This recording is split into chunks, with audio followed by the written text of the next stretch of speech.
The following was originally written and recorded in 2019 as number 3 in a series going under the heading Aged Awareness.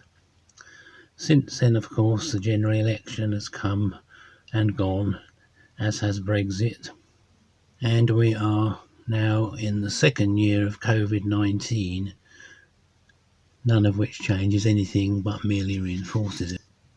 It never ceases to amaze me just how short-sighted and just plain ignorant most, if not all, of our supposed political leaders can be in the almost universal lack of awareness they exhibit in their pursuit of power, greed, and self-serving advancement. They do not seem able to see beyond the end of their noses as to the inevitable consequences of their Faustian pact with the devil. The devil being the dark forces who pull their strings, and have done on this planet for millennia, for their own nefarious ends of world domination.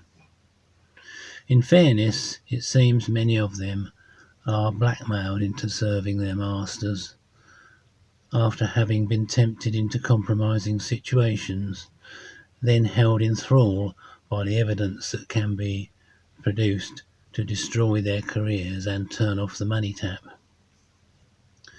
We were, as I originally wrote this, in the throes of yet another general election here in the UK, even though Boris Johnson had secured a quite remarkable majority and for public consumption seemed set on getting us out of Europe.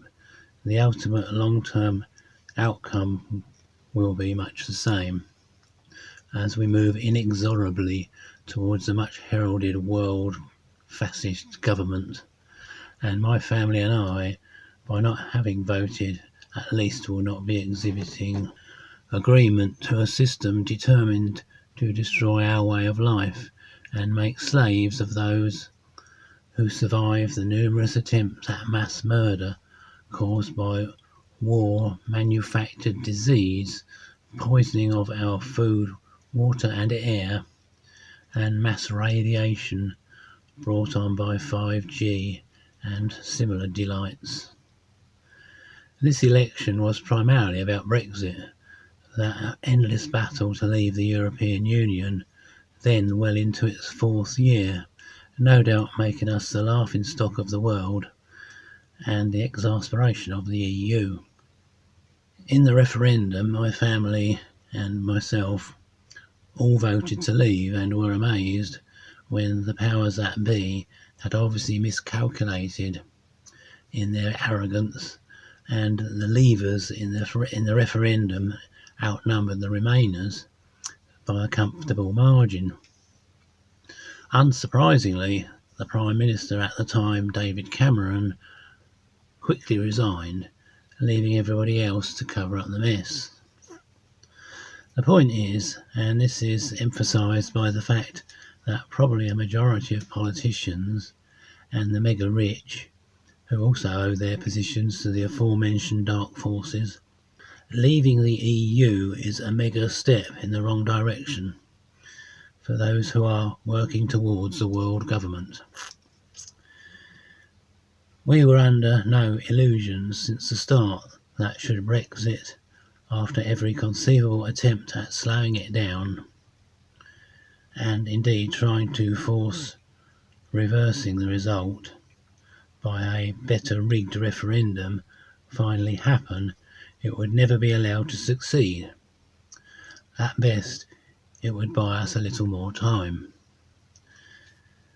Rather fascinatingly, in perhaps an unguarded moment on live TV before election day, Boris Johnson, the incumbent Prime Minister, and perhaps oddly sworn supporter and intended producer of Brexit, let drop a revealing statement in the House of Commons, something I suspect that will never be shown again. In an argument with Kenneth Clarke, a well-known Conservative and Remainder and dubbed the father of the house, he said words to the effect of, "I don't mean the government, but those above it." To this Clark blustered twice, "Rubbish." Who could Johnson, who happily moved on to something else, possibly have meant? It is apparent that on taking office our so-called leaders are taken to one side and spoken to put them in the picture as to who or what is actually in charge. I often imagine, perhaps fancifully, a new Prime Minister alone one evening in his darkened office, suddenly being aware of a sinister being emerging like Jacob Marley's ghost from the shadows and putting him in the picture. Be that as it may, there is evidence from a whistleblower in the White House, obscured from view in a phone box, who was suddenly aware of the newly elected Barack Obama being escorted down a corridor and taken into a side room by the now deceased and unlamented George Bush Sr., former President of the USA and earlier head of the CIA, the Gestapo on steroids. On re-emerging, Obama, now on his own, was heard sobbing to himself, "So I'm only to be a front man." It was also interesting to see the sudden change that came over Donald Trump on achieving the presidency. From the overconfident billionaire with some promising sounding ideas, did he really think he would be able to put an end to fake news? To a very sullen and disappointed looking man announcing he had changed his mind about, I think it was Syria. He had, of course, had it changed for him by his masters. As has often been remarked, why would our world leaders have the need for secret societies? Why indeed? There is a phenomenon known as Bilderberg, from the hotel in Switzerland where it first materialized in the 1950s. Every year, world leaders, billionaire company owners, and others considering themselves the elite attend by invitation a meeting in some hotel in a different country each time. The meetings are shrouded in secrecy and their agendas never published, but evidently concern the fate of the rest of us poor devils, according to whistleblowers. A few years ago, 2013 in fact, the Bilderberg group met in Watford, some 30 or so miles from where we are here in the UK. Accordingly, an unusually sunny July Saturday afternoon saw us pile into my ancient Volvo station wagon and bombing down to the place concerned. Having eventually found a parking place, we followed the crowd and queued up for some time in the road. I was surprised to see more police than I've ever had in my life, supported by a long convoy of parked police vans. They were obviously expecting trouble. Eventually, we reached the entrance to a field, not before being treated to the disgusting display of 5 burly policemen and a policewoman physically harassing a young girl on her own, bearing a fairly innocuous placard. It brought it home to me then what the UK had now become.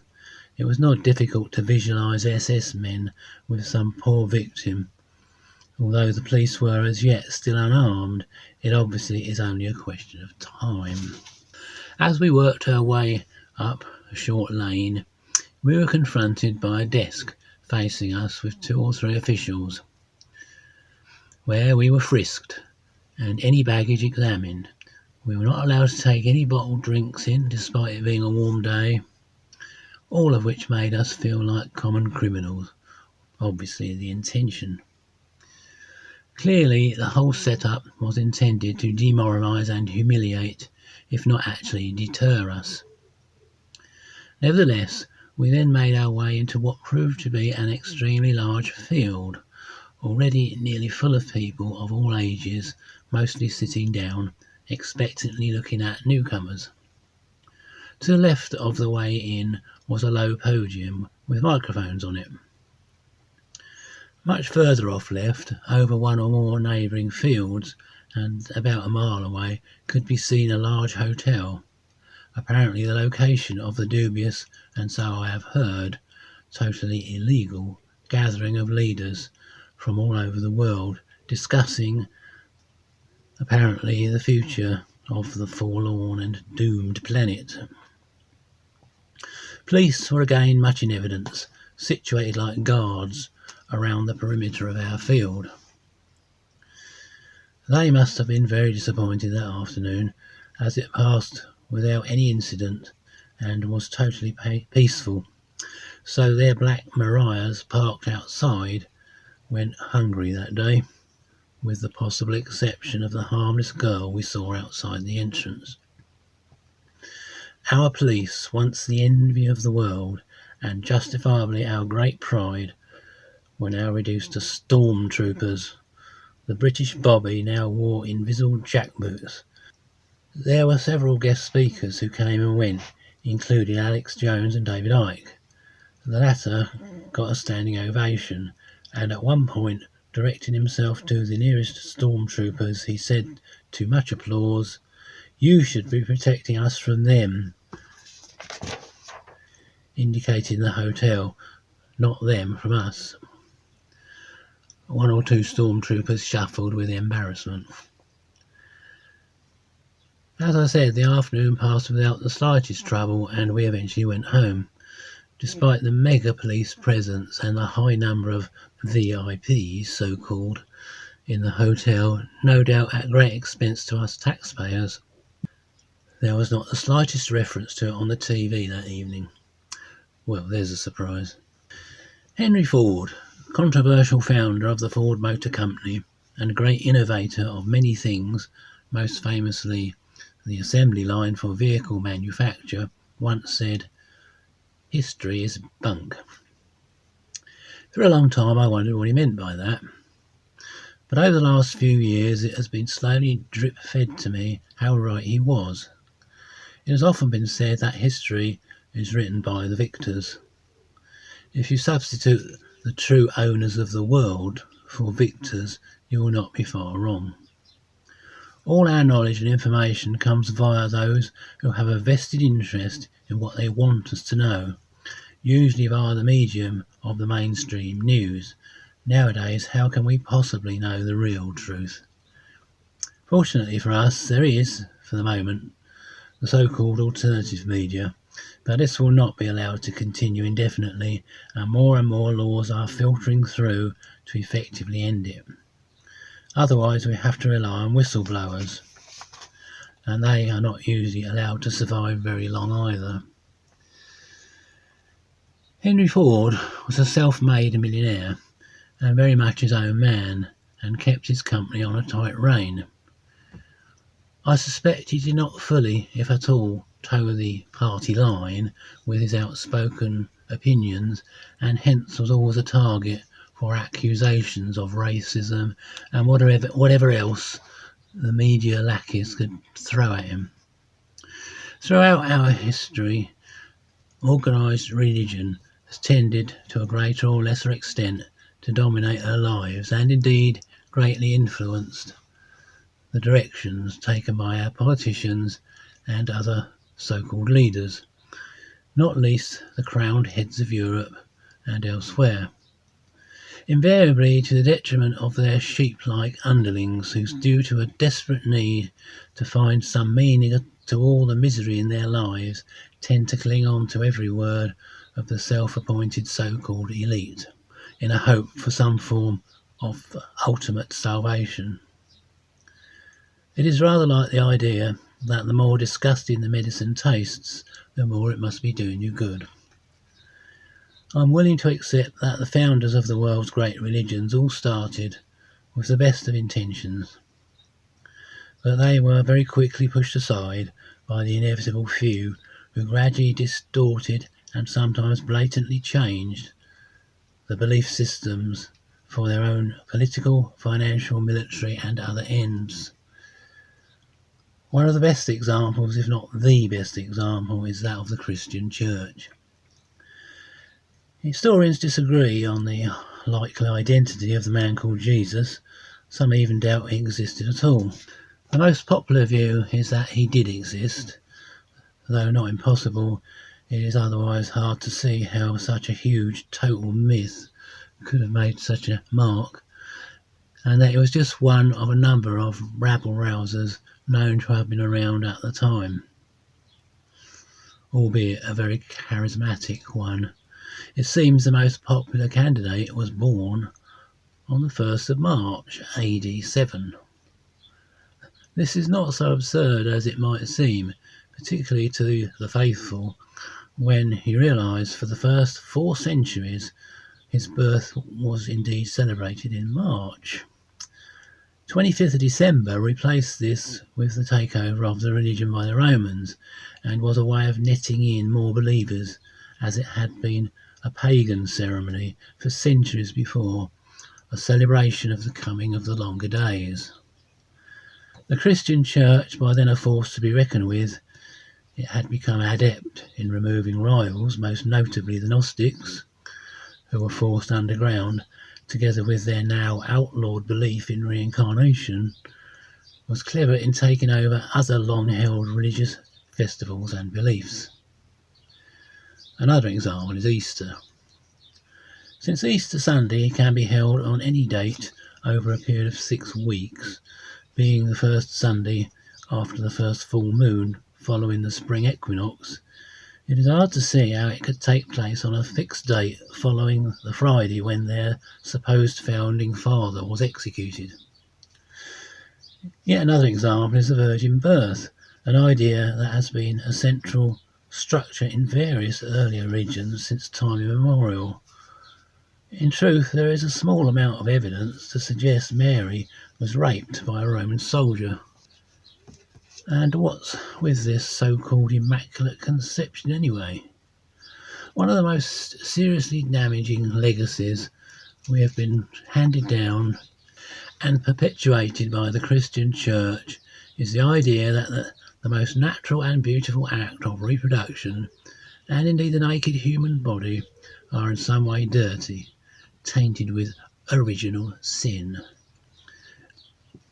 The human being is the only animal in the world that appears to believe that. The Christian Book of Rules, the modern Bible, is a shadow of its original form, whole sections having been removed and other pages torn out that did not accord to the new Roman Church's misogynistic and other narrow-minded world view. Some of the believed 30 or so Gospels, you may recall there are now only 4 in the Bible, that were so exorcised, have now come to light, and apparently make interesting reading indeed. Most notably to my mind are those pertaining to Judas Iscariot, who seems not to have been the pantomime villain we all love to hate, after all, but rather Jesus' most faithful male disciple, and Mary Magdalene, who was Jesus' virtual mentor and probable wife. Indeed, before the Roman takeover, there is much evidence the movement was very feminine geared. Witness the numerous ancient churches that have Madonna statues in them. There seems to have been a convenient and deliberate blurring of the two Marys to confuse the issue. In fact, this is another example of a terrible legacy perpetuated by the Roman Church, that women are in some way inferior to men, and indeed to be treated as their goods and chattels. It has taken 2 millennia to start to shake off this erroneous and, to my mind, downright wicked belief. Who in their right mind could believe in or in any way accept such a religion? Fortunately, it is at least beginning to face its demise, and more people are belatedly starting to wake up. I hope it is not too late. The final matter, but perhaps ultimately the most important I wish to deal with here, is the Christian idea of death and what follows. First, let it be said in fairness that followers of any religious belief are at least approaching the truth, since most, if not all, suggest there is some form of survival after the demise of the physical body. The faithful are therefore at least one step ahead of those who insist death is the end. Full stop. Good night, Vienna. As this essay is already proving to be a lot longer than I expected, I am going to cut to the quick and say I have absolutely no doubt that not only do we, that bundle of indestructible energy that cannot be destroyed, survive death, but inevitably, if we do not realise we can avoid it, we reincarnate on this or other similar planets to go through it all again, suffering as we do from enforced amnesia in an endless procession of existences on this lowest of planes. Many good books are available on both reincarnation and the interlife experience, and it is outside the scope of this present missive to say any more about either, save the following. If you want to get off the so-called wheel of samsara, as the Indians call it, then you have to make contact with those higher beings known as the real universal guides. These are not the spirit guides we all have who are there, whether we believe it or not, to help us, should we call upon them, in our daily struggles for existence. These are the vastly advanced beings, emissaries of the very source of existence, and referred to by Duane Heppner as the All Is in his wonderful series of books and elsewhere. As Duane tells us, there are many more planes of existence above this one. The next four, in fact, still being part of creation, and subject to the laws of cause and effect, or karma, as the Asian religions call it. What goes around comes around. The ultimate goal is to leave even these otherwise beautiful realms. Only the second one, the astral plane, approximate to the Christian heaven in its upper levels, but as those who go there, as most do, soon find out, it is only temporary. You will be back here again soon enough. Once you are shown the way by the real guides, having satisfied them of your pure intent, you will eventually reach the first of the real universes, and from then on, the universes are your oyster. Freedom from all rules and restrictions. To contact the real guides, the best thing you can do is sing or say audibly or in your head regularly, ideally before going to sleep and on first awakening, NUUU. This is in effect a signal to them that you really mean business and are ready to make the most incredible journey imaginable. Eventually you will start remembering more of your dreams, which the real guides will fill with coded messages.